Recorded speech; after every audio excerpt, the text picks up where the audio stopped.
Hello everyone, in this video we will see operating system services and process management. So we have multiple generations of operating system where OS may be designed built for specific hardware configuration at specific state. Based on operating system from the MS-DOS till the latest version of Windows, we have multiple versions of Windows operating system we are seeing. So based on the evaluation of operating system, we have multiple operating system generations, but commonly they are designed with number of variable parameters components which configures for particular operating system environments.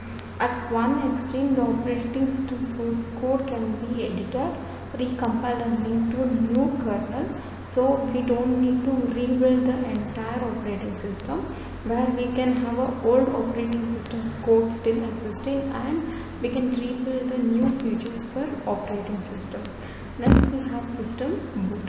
So system boot is which helps to start the operating system.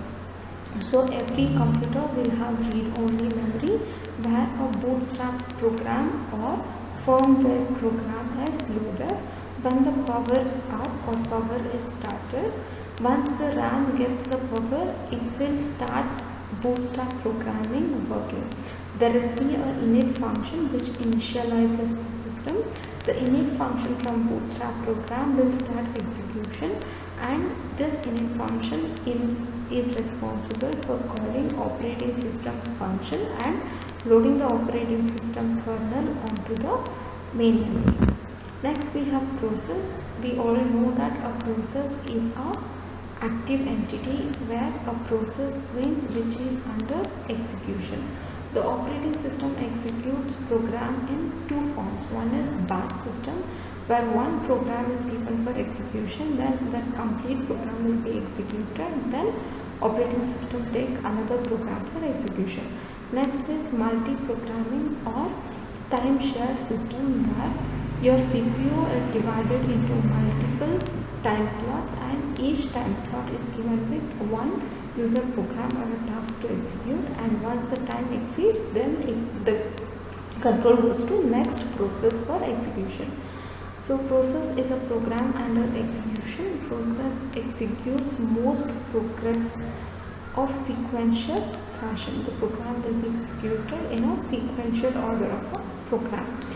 Program is a passive entity which is stored on the disk, and process is an active entity which will be loaded to the main memory at the time of execution. Next we have process, which is stored in the memory. In the memory, when the process is bought or the program is bought from the storage device to main memory, it is allocated with a block of data. In the block of data, each process has a set of mandatory data to be stored. The first one is the text, which is the actual executable code of a program for the execution of the process. Data is the global variables used in that program, and the heap contains dynamically allocated memory or dynamically allocated data during execution. Stack contains your functional parameters, written values and local variables of this program. This is how program is stored in the memory in the form of program counter. Then we have process states. Every process which is waiting or which is started for execution has 5 states: new, running, waiting, ready and terminated. When the process is created, the state of the process will be new. The created process then admitted to ready queue. So ready is a state where all the process which is ready for execution will be stored and given for execution based on process scheduling dispatch. Once the process is running, it can come out with 3 types. One is after finishing the execution, it will go to terminated state based on exit. If there is any interrupt generated, like input output interrupt, then or by system function interrupt, then the process which is running will come to ready queue.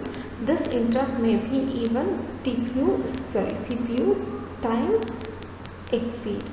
Based on the input output or event wait, the running process also comes to ready state with the input output wait and waiting stage for the input output execution to happen. Then it will come to ready state for its further execution. So we have 5 states in the process: new, ready, waiting, running and terminating. Next we have process control block. Each and every process which is created newly will be allocated with process control block by the operating system. Each PCB, the process control block is called as PCB.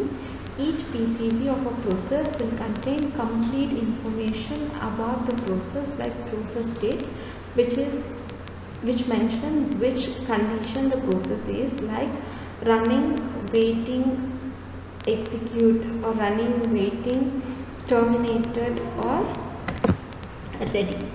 So the process state is mentioned in the process state block. Process number, each process is given with process ID to identify the process. So process number is given for each process. Program counter's address is having, like, each PCB will contain the address or the location of the program counter. Then all the process will have its registers data, which registers are used for each each process. Memory limits, it will have the allocation, like memory regarding information in memory limits. List of files which is used by the process, and then in the free space you have input output status information and account information of the process. Next we have CPU switching from process to process. Here, since your process is multitasking, then there will be, if we consider 2 processes which is working in a computer, process 0 and process 1. Consider process 1 was executing till now. Once the process P0 gets some input output interrupt based on the input output system call, this process will come to operating system. It saves the state of PCB0 because our execution process was P0. So the process P0's PCB's data will be updated. New state will be saved in PCB0. Then the process P0 will go for ideal state. So it will be under ideal state. Once it states the PCB data of 0th process, then your CPU will be under ideal. To allocate CPU with new process, then the process should be allocated or reloaded with the PCB information of next process which is to be executed.